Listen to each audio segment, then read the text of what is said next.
खेत ABCD की बाड़ की लंबाई 120 मीटर है। कोई एक बाड़ है जिस पूरे की लंबाई कितनी है? 120 मीटर। यदि इसमें BC जो है वो 48 सेंटीमीटर है, ठीक है, CD जो है वो 17 सेंटीमीटर है और AD जो है वो 40 मीटर है। सेंटीमीटर में नहीं है, सब मीटर में। तो इस खेत का क्षेत्रफल ज्ञात करिए, ठीक है। सबसे पहला हमारे दिमाग में क्या आना है कि इस खेत का हमें क्या निकालना है? क्षेत्रफल निकालना है। और वो खेत कैसा है? समलंब है। कैसा है? समलंब। तो समलंब चतुर्भुज का क्षेत्रफल क्या होगा?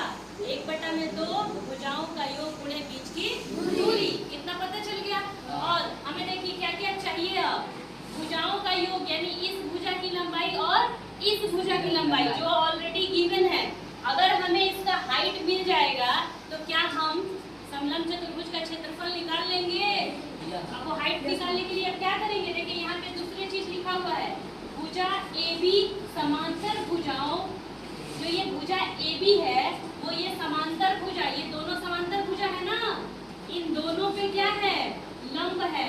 लंब है यानी इसके बीच का एंगल कितना डिग्री का होगा? 90 डिग्री का होगा। किसी को कोई इसमें समस्या? तो अब हम यहाँ क्षेत्रफल निकालेंगे किसका? समलंब चतुर्भुज का। क्या होता है?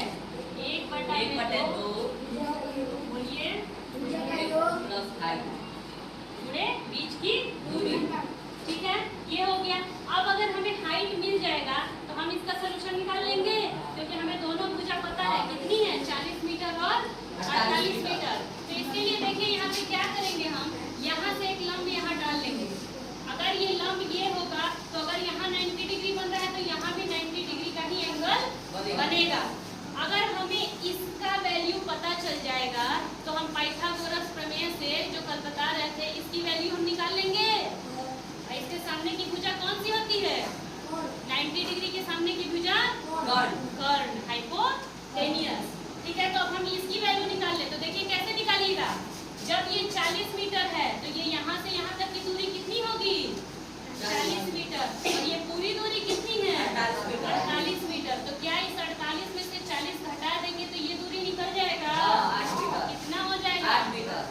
48 माइनस 40 8 मीटर, यानी ये डिस्टेंस हो गया 8 मीटर। हम यहाँ मान लेते हैं कि ये M है, या कुछ और ही मान लीजिए, E मान लीजिए, कुछ भी मान सकते हैं, ABCDE, ठीक है। तो अब इसमें देखिए, अब ये क्या है? राइट एंगल ट्रायंगल बन गया, समकोण त्रिभुज। और अगर इसमें एक एंगल 90 डिग्री है तो हम पाइथागोरस प्रमेय से क्या लिखेंगे बताइए? इसकी हाइट निकालना होगा तो क्या करेंगे? कर्ण का स्क्वायर बराबर क्या था? आधार। लंब का स्क्वायर प्लस आधार का स्क्वायर, ठीक है। तो ये कितना है? 17 का स्क्वायर बराबर लंब हमें निकालना है और आधार कितना दिया हुआ है? 8 का स्क्वायर। तो इसका निकालिए, लेंथ ही उसकी क्या है? हाइट है। ये क्या आ जाएगा बताइए? 17 का स्क्वायर कितना होगा?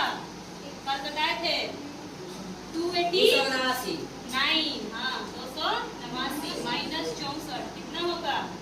9 में से 4 गया 5, 225।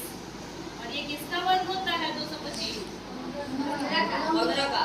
ये क्या हो गया? 15। इसकी हाइट कितनी हो गई? 15। क्या अब आप इसका क्षेत्रफल निकाल लेंगे? अब देखिए इजीली निकल जाएगा। 1/2 40 प्लस 48 गुणे 15। चलिए ये 1/2 इन दोनों को जोड़ दीजिए, कितना हो जाएगा?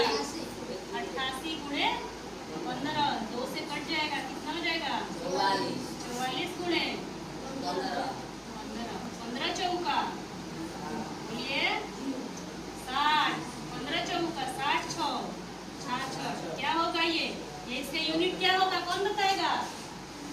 यूनिट बताइए क्या आएगा? 660 मीटर की मीटर के स्क्वायर, मीटर का स्क्वायर। Very good. या इसी को क्या लिख देंगे हम? 660 वर्ग इसका क्या हो जाएगा? सर किसी को कोई दिक्कत?